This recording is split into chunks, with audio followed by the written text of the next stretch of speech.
Professional wrestling is the one true sport.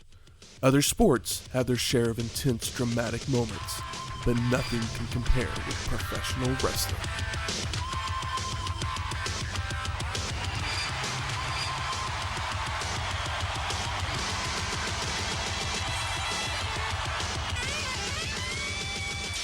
Welcome to Wrestling History X, where three friends come together to talk about the stories behind the matches. I'm Matt. I'm the 30th piece of trash. And I am Tony Braxton. Welcome to episode 237, WWF Monday Night RAW. The Raw after Rumble. That's right. What could happen? Something. We're watching it. Matt does the homework, so hopefully this isn't like the return of Doink, and that's why we're watching it. Hopefully something goes down. Shit, you figured it out. Fuck, damn. At least be the right Doink. Matt Bourne's a wild card, He's born brother. again. Yeah. So this was the 194th episode of Raw, produced by WWF. It would take place on January 20th, 1997, at the Montaigne Center in Beaumont, Texas, with an attendance of 4,834 people. It's a good Raw. Right? I mean, kind of shows you that those 60,000 people, some of them just didn't give a shit. Yep. Yeah, I feel like this might have been A bit of a... I mean, Beaumont and 55,000. San Antonio they're not too far away, so some of those people you would think would have done the double feature thing. Mm-hmm. Going to 2 wrestling shows in 2 days is a lot. It is. It's a lot. Now it's expected. Going to later. 2 concerts in 2 days, which is probably shorter than going to 2 wrestling shows, is still a lot. Shit. And if you go to a concert, you're only like, well, I really like this band. A wrestling show, you're like, not all shows are created equal. No, definitely not. Most people don't just like go to a random concert not knowing what to expect. But we are in Beaumont, Texas. Yeah, we are. So Shane, did you do what you do? I think I might have. Yes, here we are. Beaumont, Texas. I was wondering where that was located at. Is that like near Houston? Yeah, I think Think? it's East Texas. Okay. I assume it's close to, like, I know they said it was like a it sounds like it was the basketball university. It's where Lamar is. Or university, yeah. So it's like the Lamar basketball arena, I think. Because, I mean, they say that they're at the... I've heard them talk about them being at a university. Yeah, Beaumont's just east of Houston. Okay. And Houston is east of Lamar basketball, that does nothing for me because that just draws an even bigger blank. I mean, same. I don't know. But I just know that they said that they were at the beautiful university, auditorium. We're looking 4 hours east of San Antonio. Okay. So it's a day trip. Yeah. Yeah. On a Monday, though. It's like Dallas to us. I mean, shit.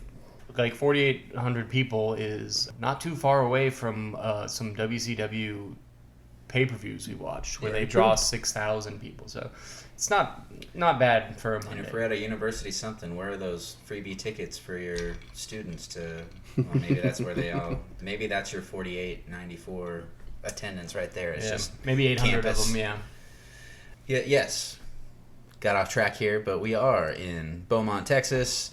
And with us being in San Antonio last week, I figured we had food. It's time to have a beverage. I looked around to see what the official cocktails were for Texas. We've had one already. It was the Paloma, and it was delicious. It actually turned me on to a whole world of tequila drinks that I didn't know I liked because I thought I hated tequila. Have you had one of those smoky Palomas? Tastes like a campfire.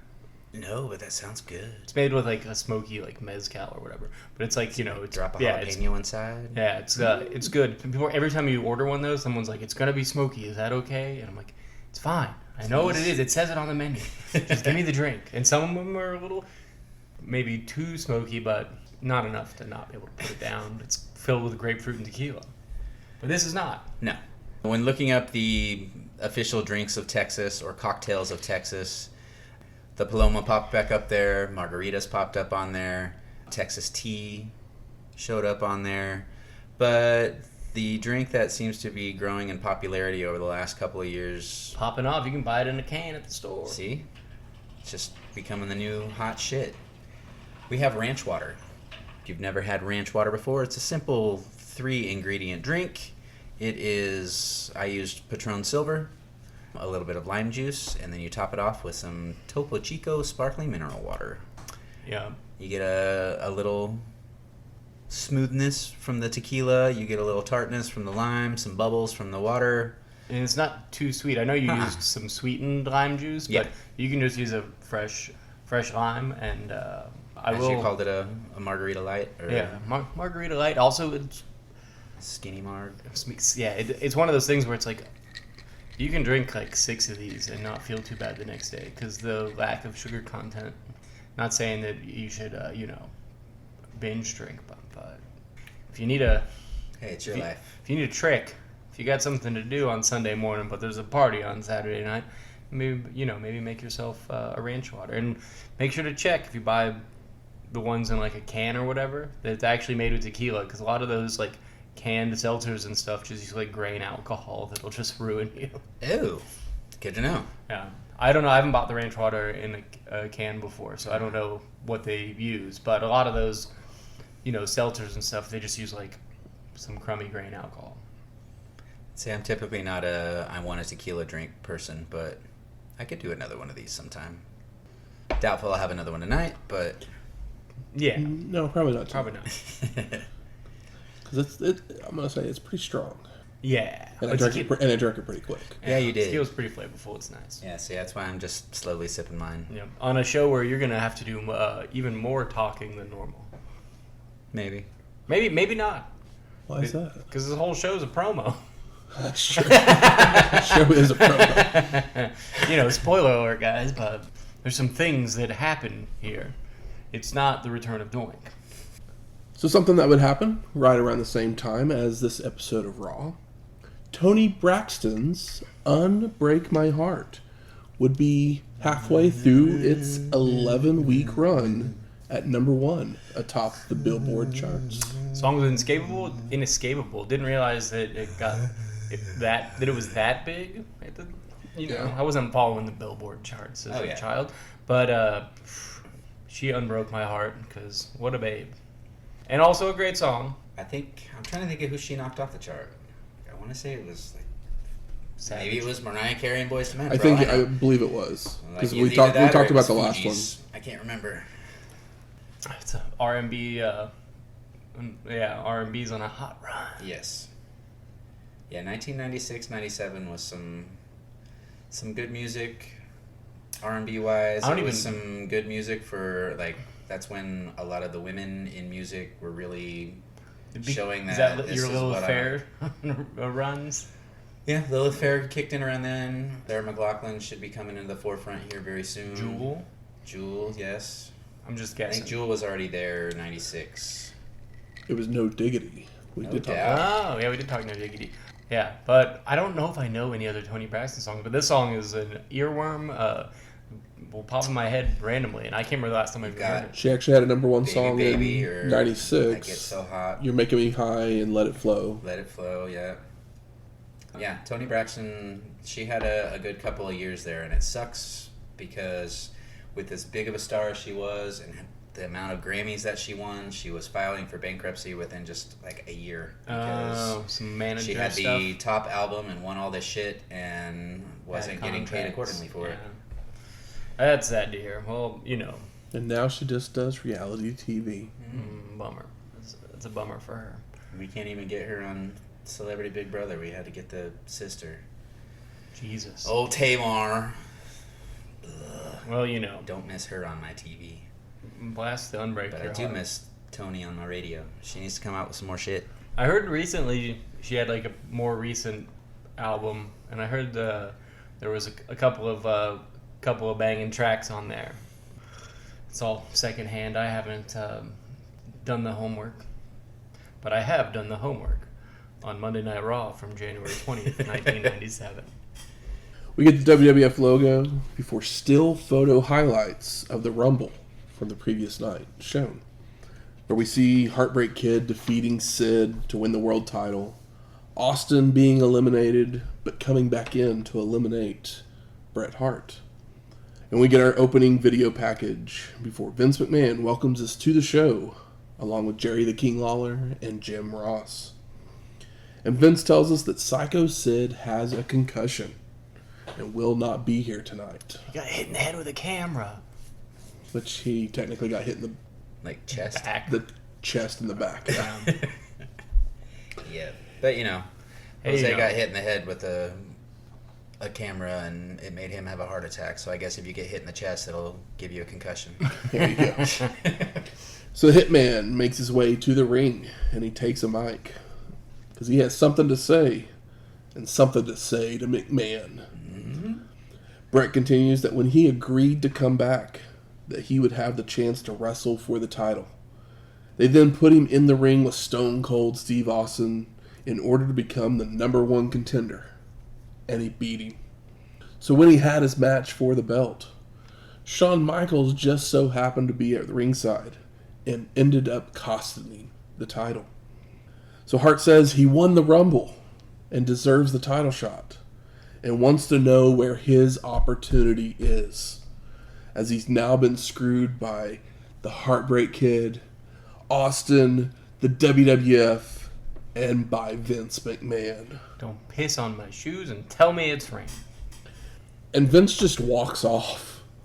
As the Hitman says, he doesn't like making idle threats. Yeah, Vince just walks calmly down the walkway to the back. Well, he just leaves, like, they were doing their opening promo stuff, and, like, Bret starts yelling at him, and so he, like, literally just kind of walks off to where the announce table is.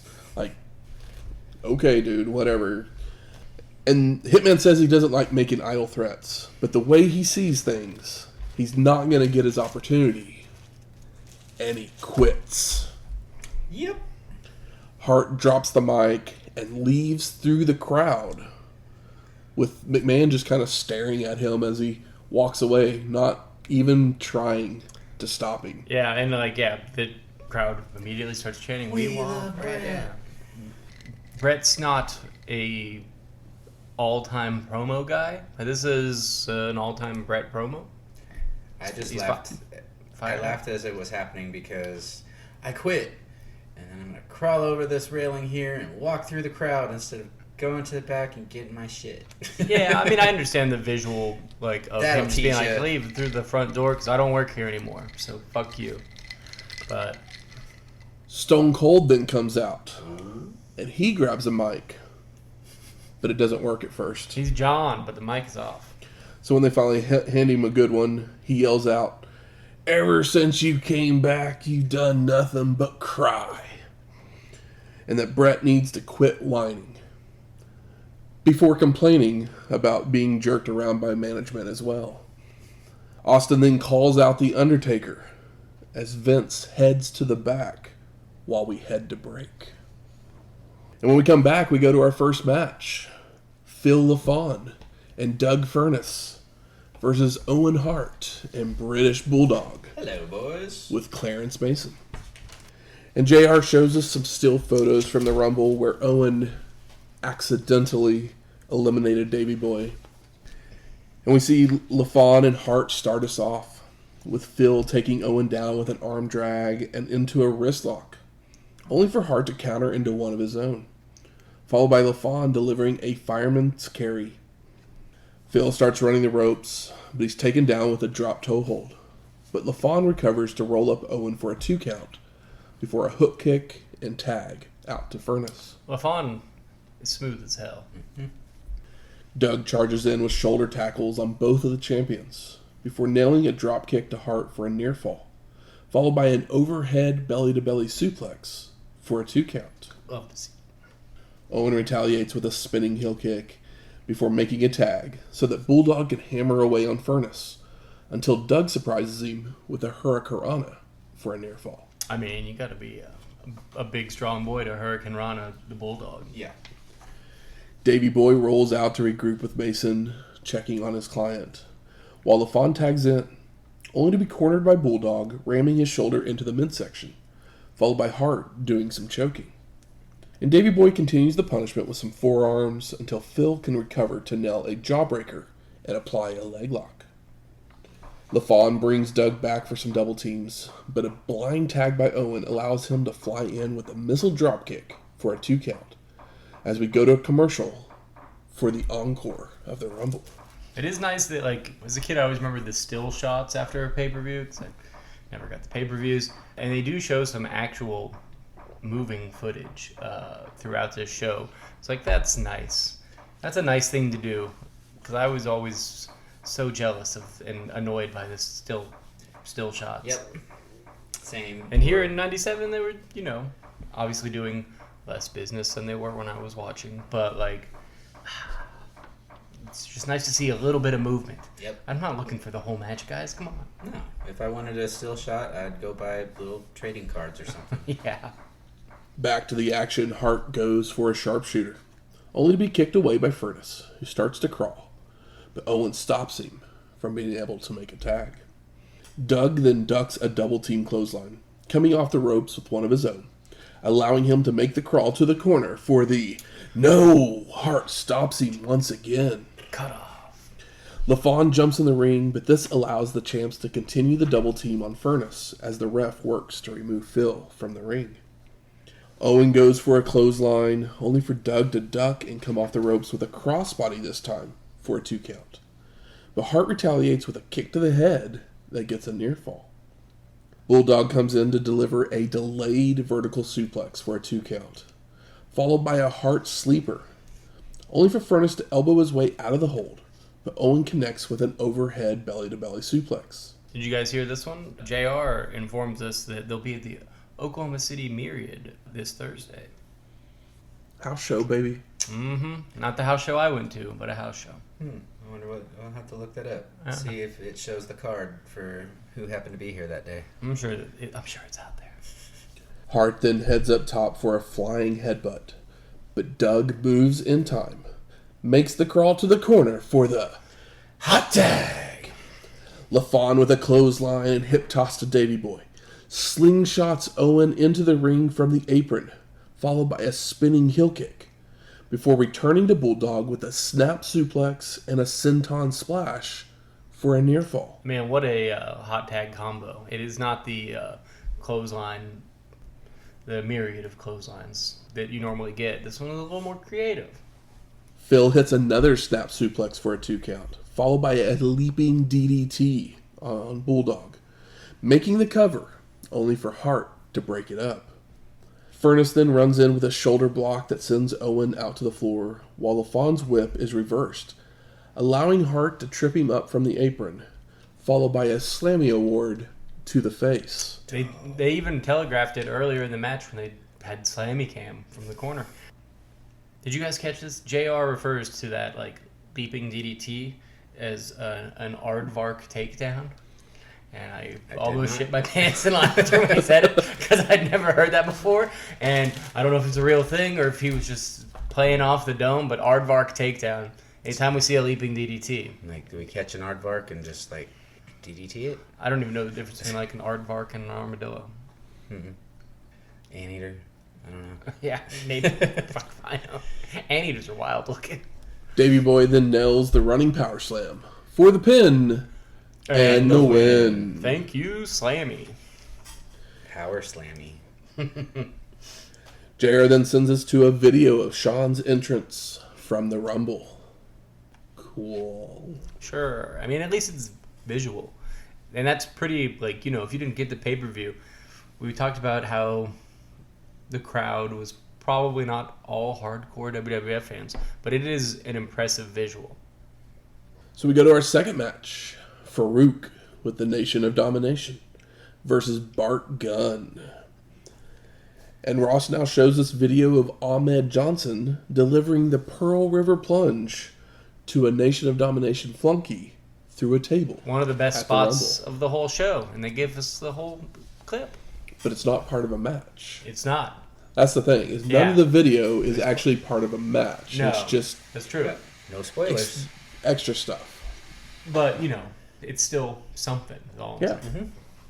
You can actually feel the energy of the crowd instead of just, here's this random picture with a girl holding a sign. Yeah. So Faarooq gets taken down with a hip toss and a drop kick before Gunn works the arm as we go to commercial. Now back to the action. Faarooq is in control with kicks before nailing a spinebuster and chokes on the ropes, followed by the Nation getting involved as well from the floor. Bart is taken to the mat by a chin lock with leverage until the ref catches him. So Faarooq whips Gunn to the ropes, only to telegraph a back body drop, allowing Bart to kick him away out of desperation. Gunn then misses an elbow drop, so Faarooq goes back to wearing him down with a chin lock, before delivering a body slam and heading up top for a flying shoulder tackle, only for Bart to sidestep it. Gunn hits a back elbow, multiple clotheslines, and a running bulldog. He makes the cover, only for the Nation to put Faarooq's boot on the ropes. Ooh. Bart drops down to the floor to go after the flunkies, when Faarooq would leap off the apron with an axe handle to the back. Gunn is rolled back in, followed by Faarooq nailing the Dominator for the pin and the win. It was nice to see Bart get some, good offense, because he was going to get fucked, so might as well let him show off a little. Wasn't a full squash. Yep. So Vince McMahon and President Gorilla Monsoon make their way to the ring for a major announcement. Commercial break. And we return to them in the ring, where the president says that he cannot change the fact that Austin won the Royal Rumble. However, he will not be entitled to a world title shot at WrestleMania 13. I was so ready for Shawn and Austin. Right? I mean, No. he cheated. He's, he can't overturn things, but he can Finish the story. try to make it right. Story ever ended.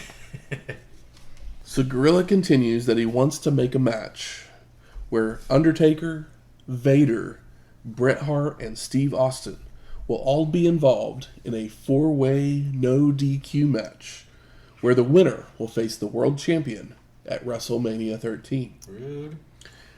And the reason it was these four It makes so much sense. is because they were the 3 men that were illegally eliminated by Stone Cold. That's why Diesel isn't put in the match, because Bret eliminated him. Yeah, it was legal, yeah. But Bret eliminated Austin.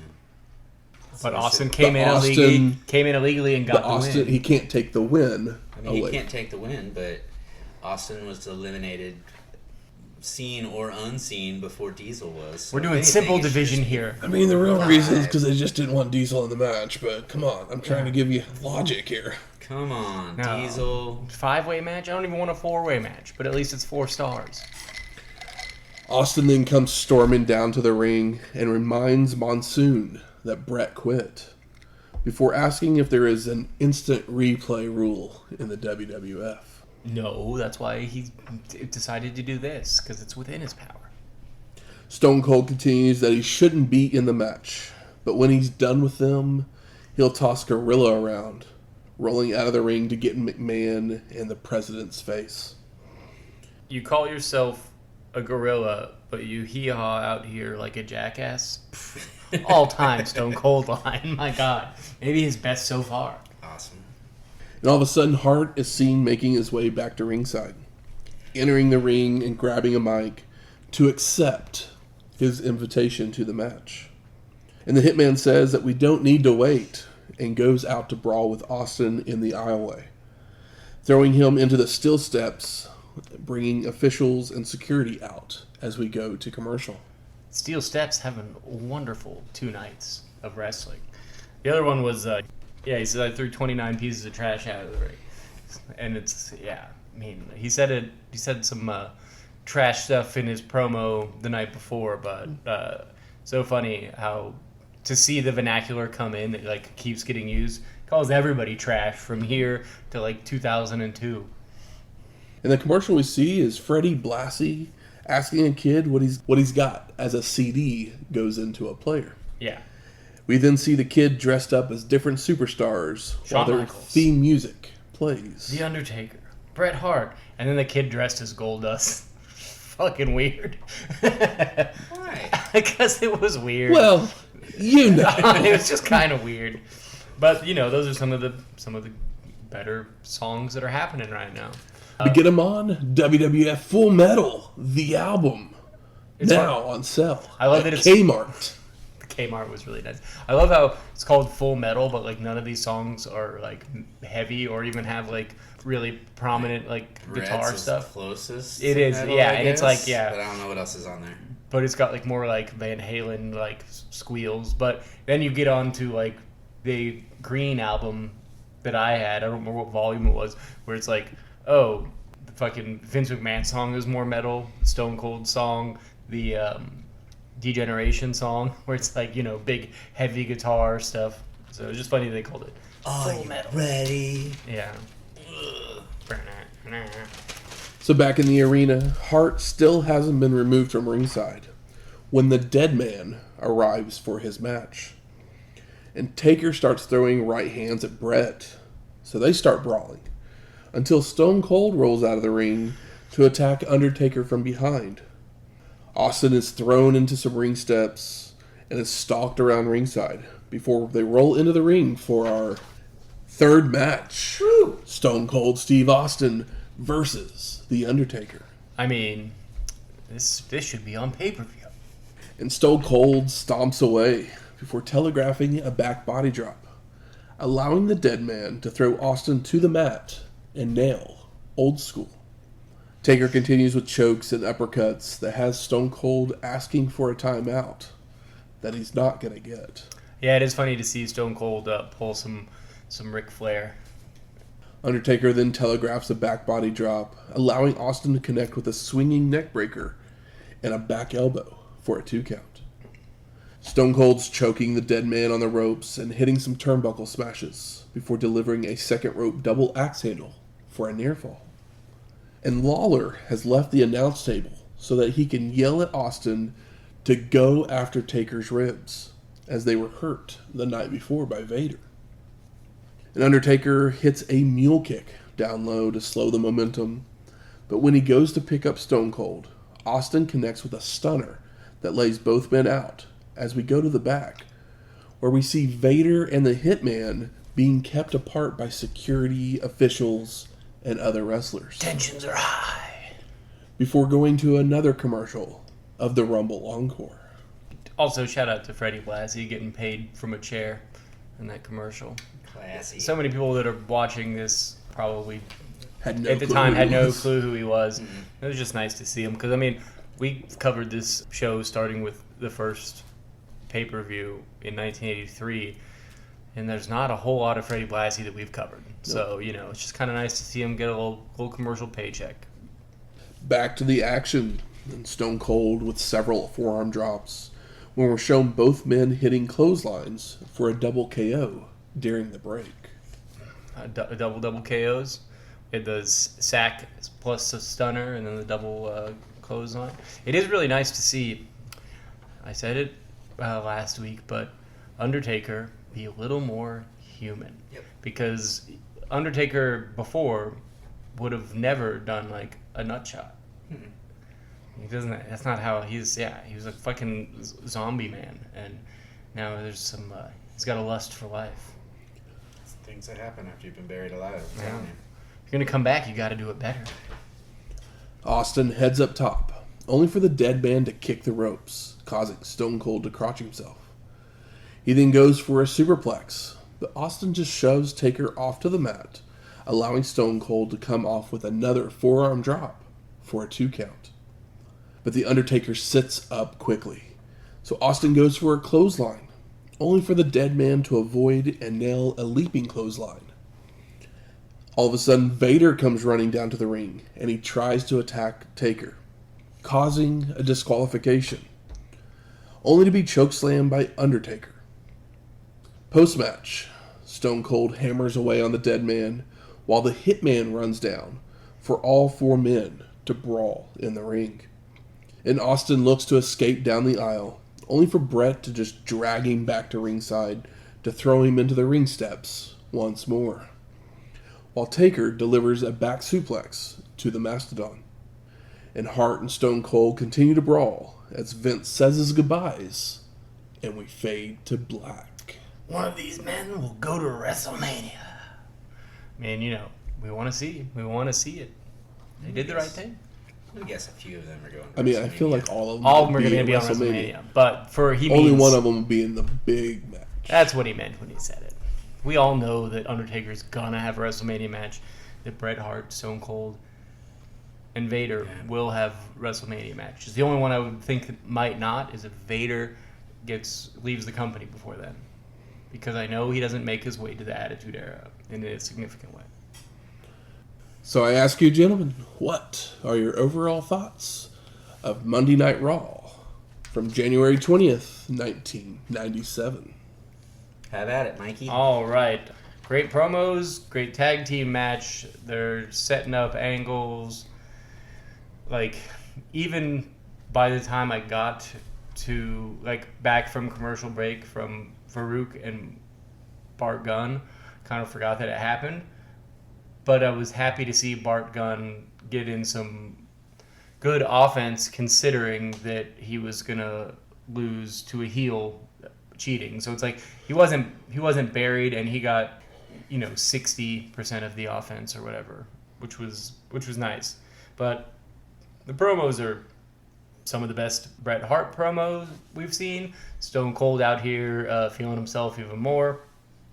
Vince being called out from multiple wrestlers, and then pulls Gorilla out, and there's kind of a vibe, maybe, I don't know if this is intended, that he went and found Gorilla, told Gorilla to come out, but told Gorilla what to say, which they don't tease that a whole lot, but I feel like that is the sub-context of the situation. And then, the outside of Shawn Michaels, the four biggest stars selling a four-way match. Two big guys, two less big guys, two monsters, two ring technicians. Who doesn't want to see that? Yes. Kind of along those same lines there. It was a very storytelling show, laying the groundwork for WrestleMania in the coming weeks. Lots of building, lots of just, it's fun. When you kick off a show with Lafon and Furnas against the Bulldog and Owen, we've seen both teams have excellent matches with each other and with other people, so you're off to a hot start when that's your opening show. And then that match went for a long time, to the point where I thought that maybe Furnas and Lafon could beat Bulldog and Owen, especially considering the tease of I literally Owen thought they turning were going to win since Yeah. the belts weren't on the line. But I mean, the belts on. I was like, are the belts on the line? Are they not gonna? It's like they're not on the line. It's like, well, then they can win, and then we have a great tag match for the next In Your House or whatever. Yeah. But really, really great tag match, especially for WWF, who has not it's valued tag wrestling for a while. add 5 more minutes, put the belts on the line, and you have a pay-per-view quality match. Yeah, no, it was really, really that good. And we have another entry on our short list. Yeah, no, seriously. Yeah. Give this 5 minutes and a finish. Yeah. It doesn't even matter who wins. Yeah, there's just a lot of seeds being planted on this show of things that are coming in the near future, things that are going to be happening a year and a half down the line. I mean, you've got Undertaker and Austin in a quickly thrown together match that it didn't really... Because Austin was technically supposed to face Sid Vicious on the show. Yeah. But with him being out with a concussion, they were like, well, you get to face the other big man of WWF. Yeah, and Sid... Teddy Long hiding somewhere in the back. Yeah, and Sid had been getting over, and Sid was doing great, but I noticed on the Royal Rumble, Sid coming out with a little bit of job face on. And I would have loved to see Sid hold that a little longer, but this was a San Antonio show. It is what it is. Sid probably could have gotten more cheers if they were in New York. If they were up north, Sid may have been more over than Shawn. But that wasn't the case. So, whatever. Yep. I know that Shawn Michaels is the better wrestler and the better talent, but I've been vibing on some Sid lately. That's what I got. We're all in agreement. This is a 45 very minutes. fun and watchable 45 minutes. Yeah. It flies by. I would, yeah. You don't even realize that it's over. Honestly, like, if the Rumble 97 on paper doesn't look particularly interesting to you, watch Vader and Taker, watch the Rumble match, and then put this on afterwards. It'll be shorter than watching all of the Rumble, and you will have just as enjoyable of a time. Does that seem kind of fair? Plus, you get to see Taker and Austin, like, have... There's no finish, but their interactions are, like, really nice and exciting because we haven't seen these guys against each other, and they got their working boots on, and they both just they both had their working boots on the night before. After years of watching them wrestle each other, battle after battle after battle, it's fun to go back and see something this fresh with the two of them. Yeah, squaring off for the first time. Really, I mean, they seem excited about it, which is the kind of the fun part about anybody's first run is that it's like that they have something to prove. Like, they don't. Once everybody tells you that you're good and you believe it, you might not put in as much work. Yep. And then you're striving off of personality and like past fame, and you're maintaining it. But here, they're still building, and Taker's been around for a long time, but he's establishing a slightly different character. Good. Where's the smart marks at? There. All right. Fuck you. I think it's time we smark it up. So what are some of the best moments of this show? Bret promo, Austin promo. I mean, this whole thing's good.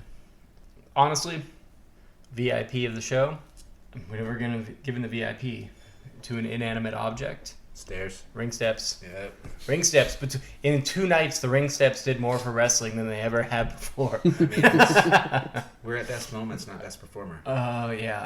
Sorry. I mean, all those performances that the steps made, or the steps did, were performance based. Your gorilla hee-haw jackass. That was good. Comment. Yeah, 29 pieces. I threw 29 pieces of trash out of the ring. It's like, you're calling these guys trash? That was Davey Boy Smith and Vader and the Undertaker. Like, he didn't, like, I don't think he threw any of, like, the Mexican guys out of the ring. He threw out the Mexican guys did their own little thing. Yeah. But I'm just saying, like, not Vince McMahon, Stone Cold Steve Austin threw out prominent names for the most part. People that have been there longer than him. 10 of them. Yeah, 10 of them. And it seemed like more.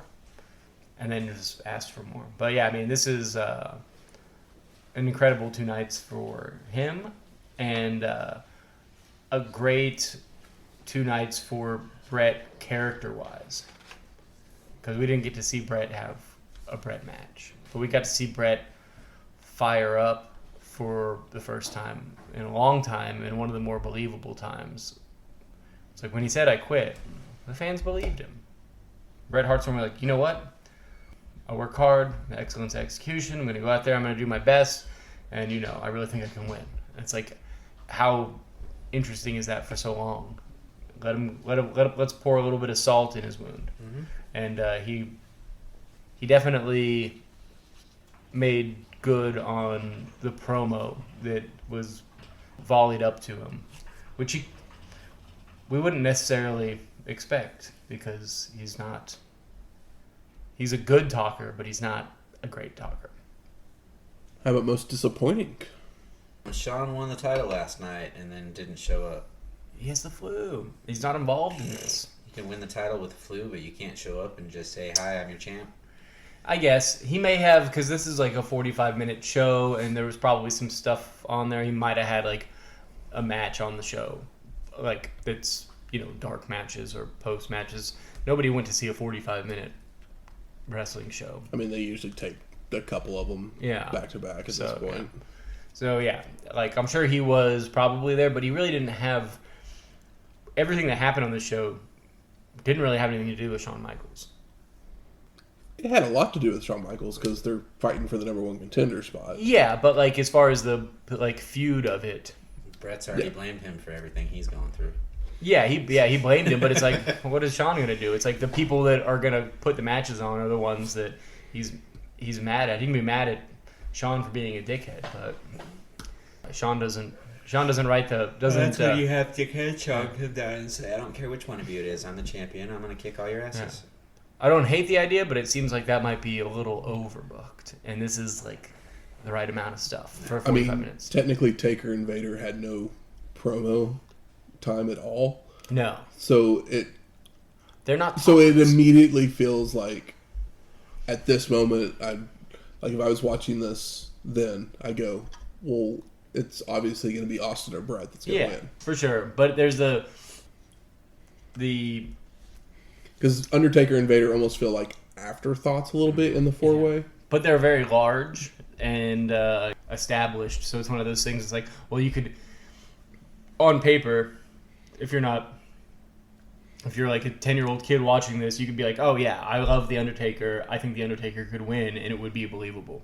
But if you're, an adult and watching this and thinking about it, it's kind of all right in front of you. It's like it's either that guy or that guy, and either one, there's interesting directions to take it. How about best performer? I mean, you obviously mentioned the ring steps. Yeah, ring steps. I mean, I guess it's... Is it Bret or Austin? It's either Bret or Austin. It's one of those things where it's like it's kind of Austin because he actually had a little bit of a match with Taker, and it was interesting. And it was against the Taker that's not the wearing gray and sitting up slowly. He's got a little bit of life. You don't get a trophy for quitting Bret, so I'm going to give it to Austin. But, I mean, the runner-up would be Bret for... Bret will always be the runner-up in my heart. Oh, that hurts to hear. And how about most surprising? That there was a television tag match that rocked. Right. It was so That's good. literally what I was thinking too. It was so good. Yeah, that... Again, neither of our main eventers from the night before made an appearance for awkward reasons. But they would take away from the pushing of the Bret quitting because he's always he's taken over that superstar. It seems like a surprising moment, but at the same time, it's like, do we actually think he's quitting? Back then, yeah, we did. I mean, he'd been gone for all these months. Here's the thing: I think if they had dragged it, I think nowadays they would have dragged it out for like a week, and he would have come back the next week. But on this one, obviously, it's literally like on the clock. It's like 20 minutes later that he walks back in. And he's like, okay, well, he walks back in in because Austin comes out there and talks mad shit, and he's pissed off. But where was he hanging out at? His hotel. He went to his hotel, turned the TV on. There was a match in between there. And then he just magically transported back to. He drove his car back. He was at the. While Austin was on the mic. Mm-hmm. Totally. I have no idea. The suspension of disbelief. Most surprising that Bart Gunn got more offense than Faarooq. I mean, that's not that surprising, but it was just kind of crazy because, Faarooq's not. I mean, if anything, I'm surprised that match didn't end in a DQ. Yeah, that's a good point. Because it feels like that's pretty much how all Nation of Domination matches are going to pretty much go at this point. Yeah, but you can't have that after with the last match because there's 3 matches here, and it's basically 1 and 3/4 of a match because of the Bart Faarooq thing, and then the Austin Undertaker thing is that one has to end in a DQ. You can't do two in a row. But you can make Bart Gunn look like a strong babyface for 4 minutes. And now for a look back even further into the history of wrestling. The dusty finish. After Ric Flair had vacated the NWA World's Heavyweight Championship, the NWA put it up for grabs during the G1 Climax in 1992, with Masahiro Chono becoming the newest champion. Masahiro would make his way to Fantastic Story in Tokyo Dome on January 4th, 1993, to face the reigning IWGP Heavyweight Champion Great Muta for a title versus title match.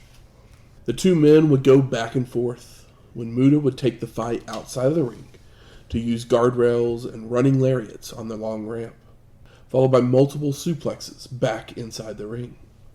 The Great Muta would hit his handspring back elbow and go for a moonsault, but Chono would move in time and lock on the STF until Muta could crawl his way to the ropes. Masahiro continues with a Yakuza kick, a flying shoulder block, and a power bomb for a near fall, but the Great Muta would recover to go for another moonsault, with Chono getting his knees up this time, followed by going for another flying shoulder block, which Muta would avoid. Masahiro would be taken down by a backbreaker, allowing the Great Muta to finally hit a pair of moonsaults for the pin, beginning Muta's first reign as NWA World's Heavyweight Champion. He would then head to the United States to meet a challenger from WCW the very next month. 92, putting the title on Muta. Pretty wild. He was basically fresh off of Excursion.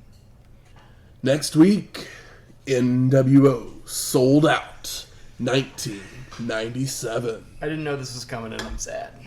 I don't know if it might be a great show. Maybe I'll love it. But it's not WCW. It's NWO Sold Out. Granted, NWO really pulled it out with Starrcade 96, which we kind of said in our recent memory, the most enjoyable time we've had with a Starrcade from front to beginning. So maybe the NWO is going to be a little bit smarter about the way they put on matches, because we had a great tag match. Hogan laid down. So maybe they realize that they can't just cheat and win the whole time, because it's going to get old quickly.